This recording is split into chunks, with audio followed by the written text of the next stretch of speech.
Hi friends, నమస్తే. Welcome to టీ ఆనస్ కిచెన్ తెలుగు. ఈరోజు రెసిపీ చాలా టేస్ట్గా ఉండే బంగాళదుంప కర్రీ తయారు చేసే విధానం షేర్ చెబుతున్నానండి. బంగాళదుంపలో మనం ఎన్నో రకాలుగా తయారు చేసుకోవచ్చు. ఈ రకంగా ఒక్కసారి ట్రై చేసి చూడండి. చాలా అంటే చాలా టేస్ట్గా ఉంటుంది. ఇది అన్నిట్లో బాగుంటుంది. రోటీ, చపాతీలోకి, రైస్లో కూడా బాగుంటుంది. రండి, ఇది ఎలా తయారు చేయాలో చూసారు.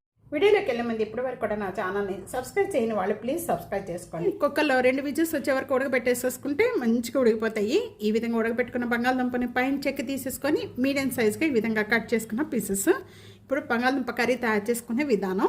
బంగాళదుంప కర్రీ తయారు చేసుకోవడానికి ఇక్కడ నేను ప్యాన్లో 2 టేబుల్ స్పూన్ ఆయిల్ యాడ్ చేస్తున్నాను. ఆయిల్ బాగా కాయిపోయిన వెంటనే 1 టేబుల్ స్పూన్ జీరా, ఆవాలు, అలాగే శనగపప్పు, ఈ 3 కూడా యాడ్ చేసేసుకున్న వెంటనే కూడా 1 ఎండుమిర్చి, అంటే 2 వెల్లుల్లిపాయ రెబ్బలు.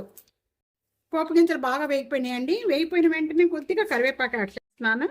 ఈ కరివేపాకుతో పాటు మనం ఇక్కడ రెండు పచ్చిమిర్చి, అలాగే 1 మీడియం సైజు ఉల్లిపాయ అండి.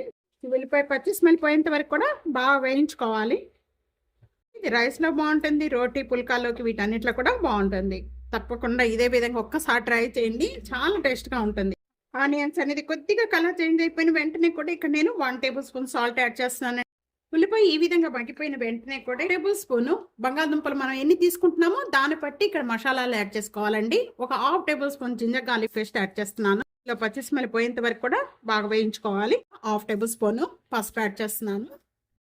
1 టేబుల్ స్పూన్ కారం. ఇవన్నీ యాడ్ చేసిన వెంటనే ఒకసారి బాగా కలుపుకోవాలి. ఇలా కలుపుకున్న వెంటనే ఒక 3/4 కప్పు వాటర్ యాడ్ చేస్తున్నాను. మసాలాలన్నీ కూడా బాగా కలుస్తాయి.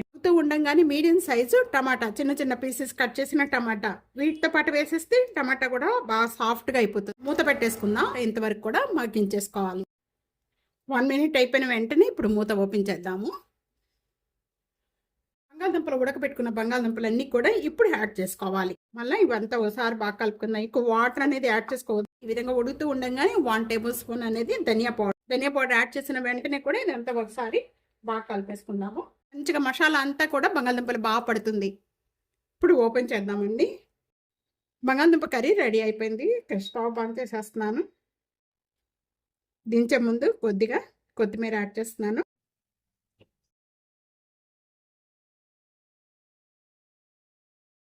బంగాళదుంప కర్రీ ఈ విధంగా తప్పకుండా ట్రై చేయండి. ఈ రెసిపీ చాలా టేస్ట్గా ఉంటుంది. అన్నిట్లో బాగుంటుందండి. రోటీలోకి, చపాతీ, నాన్లోకి, అలాగే రైస్లోకి, అన్నిట్లో బాగుంటుంది. ఈ విధంగా తప్పకుండా ఒక్కసారి ట్రై చేసి మీకు ఎలా ఉందనేది కామెంట్స్లో తెలియజేయండి. వీడియో నచ్చితే కనుక నలుగురికి వీడియో షేర్ చేయండి, లైక్ చేయండి, కామెంట్ చేయండి, సబ్స్క్రైబ్ చేసుకోవడం అస్సలు మర్చిపోద్దు.